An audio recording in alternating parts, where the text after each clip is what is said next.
And of course, you probably would have been scared as hell. 28 riders stuck upside down on the atmosphere in Portland, Oregon. So we wondered, what would this do to the human body after a half hour? Let's talk about it. Dr. Ali, I'm sure you saw that video. Mind-blowing. Those people were on Oaks Amusement Park ride in Oregon, upside down, what they call the apex of the ride, for 20 to 25 minutes. Now, many people are wondering, could that cause some kind of health or medical problem?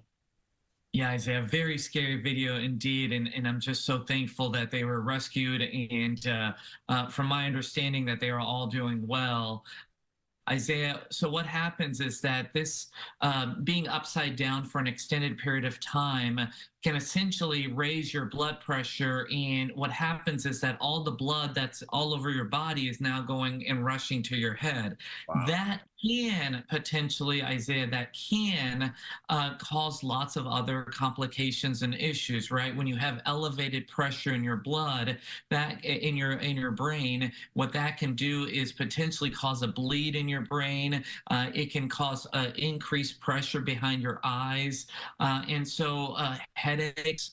Those are all things that it can potentially do, and that's why these folks that were upside down for an extended period of time, they needed to be medically evaluated. To answer your question, are there any long-term consequences or side effects of this? I do not believe so, Isaiah. I think this was an isolated event, obviously, where they were upside down.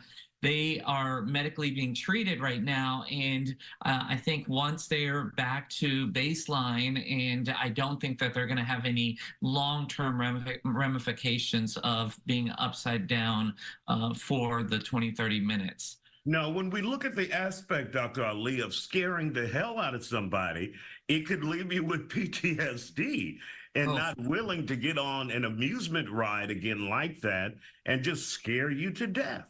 That's 100% correct, Isaiah. But let's also be realistic as well. These are very rare events, obviously, as we know, very scary indeed.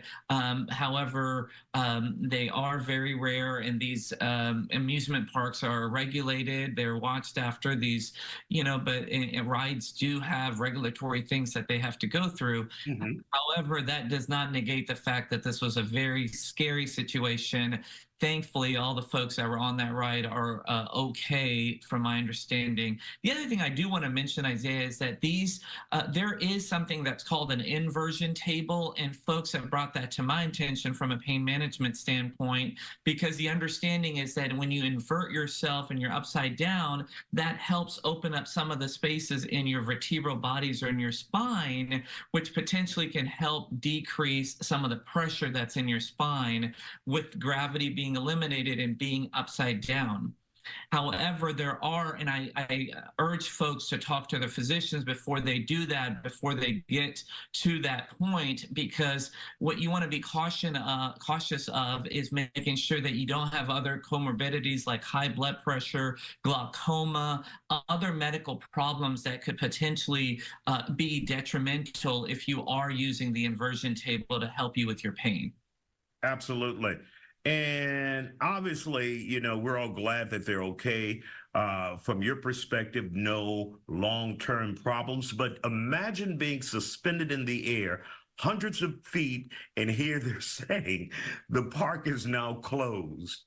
And it's like, well, make sure you don't forget about us up here. So it was a very scary situation. Obviously, it's a video we'll be talking about for some time, but good news is no long-term problems that you foresee.